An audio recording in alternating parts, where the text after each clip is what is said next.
ভারতে আবারও আতঙ্ক ছড়াচ্ছে করোনা। পরীক্ষা করে দেখা যাচ্ছে নতুন দুই ভ্যারিয়েন্টে সংক্রমিত হচ্ছেন মানুষ। এর মধ্যে একটি LF7 এবং অন্যটি NB1.8.1। আক্রান্তদের মধ্যে প্রবল মাথা ব্যথা, গলা খুসখুস, হালকা জ্বর, পাতলা পায়খানা এবং পেট ব্যথার মতো উপসর্গ দেখা যাচ্ছে। সব বয়সের মাঝেই আক্রান্তের প্রবণতা রয়েছে। দেশটির কেন্দ্রীয় স্বাস্থ্য দপ্তরের উদ্ধৃতি দিয়ে বিভিন্ন গণমাধ্যম বলছে, 25 মে পর্যন্ত দেশটিতে সংক্রমণের সংখ্যা 1009 জন। তবে উদ্বেগের বিষয়, গেল 7 দিনেই সংক্রমিত হয়েছেন 750-র বেশি মানুষ।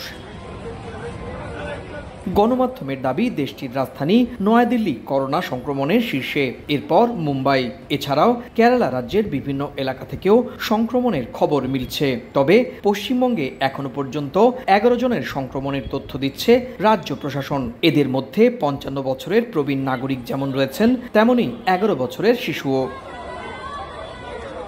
যদিও করোনার নতুন ভ্যারিয়েন্টের সংক্রমণ নিয়ে তেমন প্যানিক না হওয়ার পরামর্শ সরকারের, তবে সবাইকে স্বাস্থ্যবিধি মেনে চলার কথাও জানাচ্ছেন রাজ্য ও কেন্দ্রের স্বাস্থ্য দপ্তরের কর্মকর্তারা। ভারতের প্রতিবেশী চীন সহ বিশ্বের বিভিন্ন দেশে নতুন করে করোনা সংক্রমণের খবর পাওয়া যাচ্ছে।